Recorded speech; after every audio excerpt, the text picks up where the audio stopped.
very top-heavy. Top 4 are getting the prize pool. But be that as it is, let's do the player introductions. In the lower left-hand side, it is the red Zerg from Team Liquid, Rhett.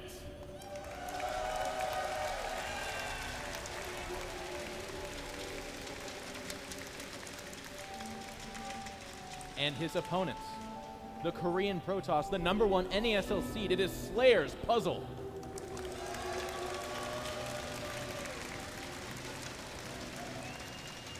As you said, the #1 seed, I think he won against Hero to secure those honors going in. And that means that the two of them just had the best records going through the whole season. Puzzle's almost untouchable in online play, and you know he's made it pretty far in the GSL too. This might be his first big offline tournament outside of Korea. He hasn't traveled a whole lot just yet. He's just starting to build up his name, start getting those invites, and in this case, qualifying for it. And as you said, qualifying in the #1 position, he just doesn't lose. I mean, you don't want to try to harp on this too much because it's become a little bit less of an issue, but the NASL has a, you know, it's an online tournament, so a lot of these Korean players do have to play cross-server, which is a difficult task. I mean, we still saw Puma, you know, a lot of these guys still were able to overcome that difference. But it's something to be said. It's amazing. Hold on a second, we actually have a hatchery. Are they cheering for hatchery first? That's a very macro Zerg-oriented crowd. It's either the hatchery first or overcoming latency. I'm not sure, but either way, it's impressive. Canadians are so positive, so positive. And this hatchery first to me says Rhett has really done his homework. We see Puzzle actually putting down a Nexus first with 0 scout, and Rhett is putting down a hatchery first with no Overlord here.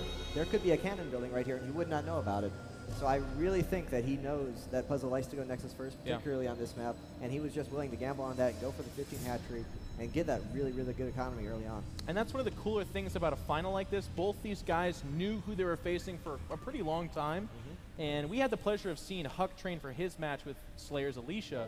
And he talked a lot about how he had a build actually completely planned out for Entomb Valley because he knew what he did almost every time. And I think the point I'm trying to make here is I think it's so cool for this format because you can really cultivate your strategy down to a fine point and target it at a specific opponent. And in this case, Rhett's might, I mean, you might be dead right. He might say, you know what? I know that you don't like to do any kind of cannon tomfoolery, so I'm safe to just get more advanced scouting. Yep, and it has paid off for him, but at the same time, the reason he was doing that was because Puzzle likes to go Nexus first. He's got Nexus first. I don't think he's even scouted at all yet, so this is about the best economy that Puzzle can have at this point. His Gateway is already completed, his Nexus is already completed. He is in great shape, but at the same time, Rhett with his Nexus, or his hatchery first. Great for him as well. We see no gases just yet, so it will be a quick free base from Rhett. So just going into a standard macro game in slightly better shape than you normally are. I mean, usually through the openings, the Protoss has something like a 4 or 5 probe advantage for a good 5.5 minutes. In this case, Rhett is actually already looking to overcome that and tie it up here in just a moment. And a large part of that's because just 2 lings, no scouting, no drone scout, and I mean, he just hasn't skipped a beat. So, of course, it's not the biggest deal. It's not like we're going, oh my gosh, Rhett's going to win at minute 4:30 or something like that. But it's the nice little things to start off a best of 5. I mean, the other thing here too, butterflies are flapping their wings in these guys' stomachs, and if you can start off exactly the way you want, that's a really good way to put those guys to the candle.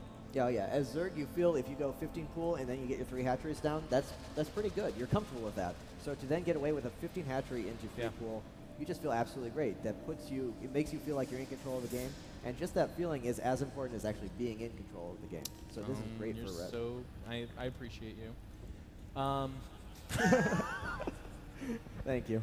I don't want to get too mushy with you right now. We'll wait. It's hard to hold back, though.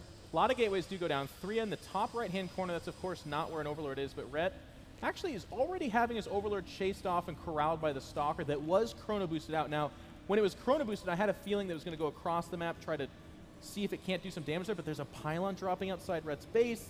He's denying scouting. Are we going to see a gateway timing? I think we absolutely are. He's chrono boosting out Warp Gate, constantly chrono boosting out Warp Gate. He already has those 3 gateways down. And if we look at the timing, Warp Gates normally open up around 8 minutes. This is looking like it might be even at 7:30 or so. It's going to be really, really fast. This is before Zerg is supposed to be prepared for it. You see the Roachborn coming down now, but it's still about 40 seconds off. Then he's going to have to build the Roaches. He's putting down 3 more gas. He's still producing drones. Rhett has no idea this is going to come. You know what? This is actually a pretty popular build. We saw this a lot at Home Story Cup. The Twilight Council is going to be usually a Blink follow-up, sometimes Dark Shrine, but you warp in a few rounds of Stalkers, and you can apply a lot of pressure to Speedless and Roaches and Lings. I mean, it's a pretty safe macro harass opening. And all Puzzle's really doing to hedge his bets here is Chrono Boost out that Warp Gate upgrade, which is good anyway, so it's not like it's a huge risk, I would say. Yep. And the 4 Zealots coming in, and as I said, this is way faster than Zerg. Feels like they're supposed to be prepared. However, Rhett does have 6 Roaches on the way. He got wind of it. He knew something was coming. And those Roaches, he did that properly. Those are all spawning at the 3rd base. As soon as those pop, he's going to be able to hold this off. But he does lose the Queen. He's losing drones. The Roaches are now out. Zergling's coming to join, but he's fighting with the drones. That means he's going to lose those to the Zealots. Yeah. That was not perfect control by Rhett, but he will hold this off pretty easily. He's actually already lost 4 drones, and again, that's not, you know, that's not the biggest deal, but it's more than necessary. I think if he gets those guys away, these Zealots don't do anything. They do paint damage to the hatchery, and quite frankly, it can survive those scratches. Zealots do get warped in, but they're just going to back away as the Roaches did pop out fairly early. I mean, did Rhett see something, or is it just his instincts? I'm not sure. He might have seen the gas timings. He might have seen the timing on the +1 upgrade because that forge was right there under the Overlord. But something tipped it off. He had Roaches out in time for it. The only unfortunate thing there was the control on the drones. And the big thing here is Rhett might be being a bit too greedy right now. He's making a lot of drones. He's going up to 6 gas, actually. He doesn't have a macro hatchery just yet. Yeah. And Puzzle is following this up with 2 base Blink Stalker, as you said. So if Rhett's not careful, he's going to get caught over droning, as he is prone to do. He does have +1 range attack in that Evolution Chamber queued up, which does suggest he's looking to do kind of the Roach timing, which is really popular on this map. And how does that line up against a 2-base Blink Stalker build? Everything comes down to control and how many drones you make. And actually, never mind. Fourth hatchery. But really, this is just kind of his macro hatchery that he's putting down in the location of the 4th base. Also putting up the infestation pit. So yeah, he is not going. Oh, we were actually wrong on both accounts. 3rd Nexus coming down. No 2-base Blink Stalker. And infestation pit and the 4th base coming from Rhett. So both transitioning into a macro game. This is awkward. Well, they're going to turn away, but Sentry's actually denying the information of the 3rd going down just yet. I want to see. And this Overseer sees the Twilight Council and 6 gateways there. So Rhett could think that it is a. Well, he's still producing a couple of drones, so I kind of doubt he thinks it's a 2-base all in. But from the information he has, he can't be absolutely sure it's a 3rd Nexus. To your point, Greg, I think that's something that was in danger. He still hasn't seen the Nexus actually just yet. He's making pure units now. Yeah, and Puzzle's trying to sell it. Yeah. He's trying to sell an offensive blink forward, killing off quite a few units. Speedling not done just yet. No, and he has no intention of following through with this because he's actually still building probes. Typically, if you're going to do like a fake Nexus, actually, he's warping in units at this forward. It might be a Nexus cancel. He's warping in Stalkers at the forward pylon. There is no wall in there. I think you're right. I think this will be a Nexus cancel. And there it is. It gets canceled. Surprise! Puzzle wants to put it on the line right here. This is a huge investment. So there's almost no going back from here. Maybe. Indecisive. He's sending Zerglings around. That could work. Depends on Puzzle's force field. But the entire army of Puzzle is warping around the back of the 4th base. Oh, Sentry's going down for free. Miscontrol there by Puzzle. Yeah, this is actually, I mean, it's going to come down to Blink Micro. But Rhett's army is really, really split up. He's losing Roaches for free here. But he takes down the pylon. Yeah, the pylon, or not the force, there's the another pylon here. And he does the circle around. He's building more. There's still a probe over here. Rhett has a sandwich geared up and ready to go, but okay, he's actually going to try to pick off that pylon, but he might lose a few Roaches for it. Force field's going down a little bit earlier than I think the Protoss player would want, and he's in contact with the Roaches. They're doing a lot of damage. The Stalkers don't have a lot of tank ability or DPS, and Rhett seems to be smashing. Run over. Rhett's just destroying that. He has 9 more Roaches in production. Just so many more Roaches in production. That's it. And Puzzle's lost the backbone of his army. He still has lots of Stalkers, but no Blink Micro is really going to save this. Another He's going to lose the pylon as well. And cancels a couple of the Stalkers. That was such a key moment because actually he could have blinked up there, and with the Roach count dwindling, reinforcements could have been really critical, but as it is, there's no way for him to reinforce. And by warping in back at home, he can't be aggressive. Like, that's the end of the aggression. Now he falls back on 4-base Zerg versus 2-base Protoss. And 3 Infestors in production. Rhett behind that. Rhett was being pretty greedy. He made a lot of drones. He made an infestation pit. He made a 4th base. And he still held that off, which means he's now in absolutely incredible position. Now, 3rd Nexus is coming down, but he might not even be able to hold on to that with so many units flooding in here from Rhett. He's invested so much in this aggression. He does have +2 range attack, but on the flip side, Zerg player's getting +2 range attack for himself. But to your point, by adding drones throughout that aggression, actually there's a weird zealot at the natural of the Zerg. I don't know how he got there. He did get a couple of drone kills. This pylon over here, he probably warped in and just ran it in. I was going to say, that's a smart little move from him, but just one zealot, obviously not going to do game-changing damage. Worth trying, but we're going to have a poke here from Rhett, and this is interesting.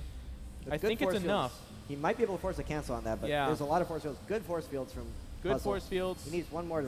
He does block it off entirely. He's killing lots of Roaches.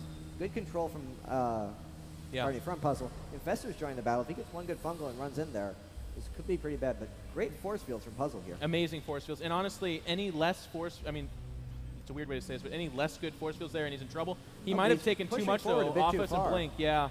And Rhett's still here. I think Puzzle anticipated him running away, and he got a little bit antsy with wanting to kill those Infestors, but Rhett's going to secure his retreat. But really, Rhett was just kind of like throwing those units at Puzzle. He was droning up behind it. He has more Infestors on the way. Plus one Carapace started as well. The only odd thing is he has not headed up towards Hive Tech just yet. A couple of Overlords have gone Renegade. They've decided that they're going to take out Puzzle with okay. Well, Rhett, in true Rhett style, is already at 200 supply, and he probably has a good 5 or 6 additional Overlords around the map, so he can afford to lose those. Part of the swarm, they'll be able to poop Venomous Creep, but at right now they just simply can't. A little Stalker poke from Puzzle. That's pretty brave, given that there are are Infestors with Fungal out on the map, but he does get away. He kills a drone or two. And if Rhett doesn't notice that, that's one of the gas drones. That's actually a pretty big percentage of the gas income.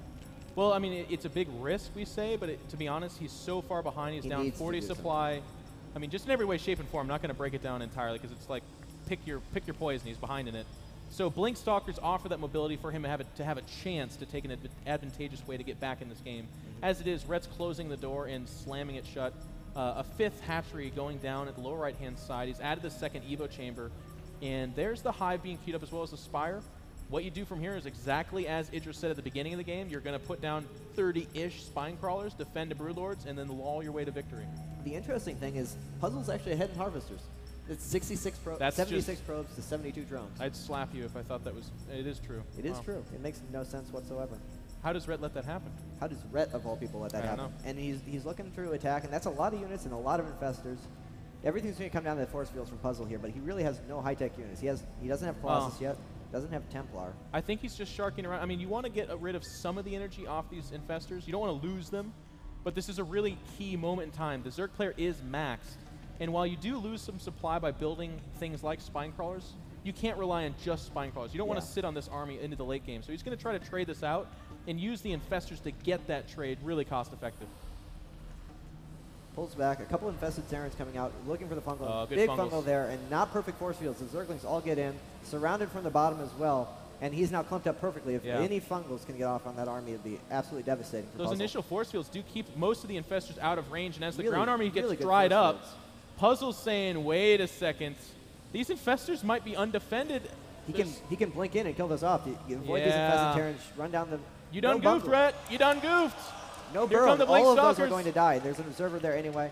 One good fungal that might save them, but they're still undefended. They are all going to die. That's a huge gas investment loss for Rhett. But lots of units flooding in to take out the 3rd now. And that's the problem. Puzzle can't be everywhere at once. The Stalkers doing what they can, but as they get warped in, they're getting shot. Why did you step in through that warp? If I was a Stalker, I would not go through that door. Now the Colossus is getting targeted down, and it dies. And honestly, these roaches will get cleaned up over here, but look at the map. It's covered in a stream of red. Yeah. Red just has drones everywhere. He has 5 bases running, full production. He has Hive Tech up. The only thing he's behind on is upgrades, and that just doesn't matter at this point. There's too many units. He even has a Greater Spire on the way for Broodlords to finish him off if Puzzle holds on here, and it doesn't look like he's going to be able to.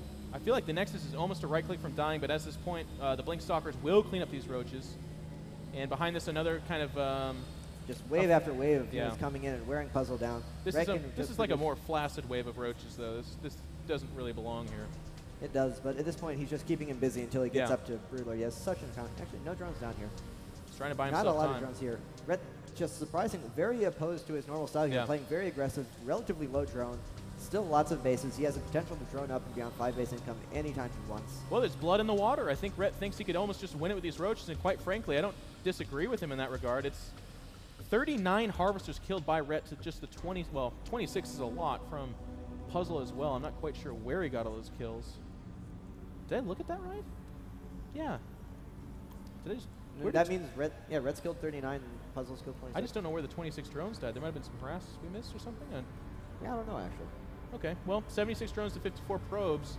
The problem, though, is, again, army saturation. We're looking at just Stalkers, 1 Colossus, where the Zerg player is starting to add that Broodlord composition. We have Corruptors coming out. The Hive is complete. Greater Spire is complete. Fleet Beacon does go down, but it's kind of a toss-up. Yeah, okay, you get a Mothership out, but right now you can't even afford to make Archons. Yeah, the Archon toilet won't really exist without the Archons. So the Mothership will just buy him time, and the Broodlords will pop out and kill him off anyway. And Rhett actually has a ton of gas bank, because even though he didn't have any drones here, he did have the gas mine the entire time. Means he can afford a bunch of Infestors and a bunch of Broodlords. A small army coming down here from Puzzle to harass this base, but that's not going to be able to kill it off. And at the same time, Rhett may just go in for the kill here. Rhett has a strange 6 Zergling counter at the third that's actually going to work. It's doing some damage there. Meanwhile, again, that small army on the lower right-hand side. But I just want to kind of say, like, I think Rhett's played this game beautifully. He's been aggressive at the exact right moments, trading out exactly what he needs to. And Puzzle, to his credit, he's done amazing in getting information all game long. He's actually going to snipe that lower right-hand side base. He does get that hatchery. Really odd by Rhett. He was going back and forth. He didn't know if he wanted to attack or if he wanted to defend. And it Puzzle just enough time to actually kill that off. Yeah. It was like a surgical force. It was very specifically 3 Stalkers, 2 Zealots, and they just killed the hatchery. Yeah, that was really impressive. I'm not sure how he made that read, but it worked out just right for him. Mortal is just a tiny army here. Yeah, it really is. I think he's just, oh, geez. Well, I don't know about that blink forward. If he gets around, he does get 2 Broodlords, 3 Broodlords, 4th as well, but he's going to lose all of the Stalkers here. Yeah, I mean, okay, so 1 Broodlord's... That was a cute little move, but he's just going to get overwhelmed now. He might just accidentally die to this ground army now. Yeah. Roaches are walking forward. Infestors throwing their beach balls up front. 1 Colossus dancing as best as he can, but it's just simply not enough. The Roaches, the Zerglings, and the Infested Terrans stampede over this third, and that's it. Rhett takes the first game.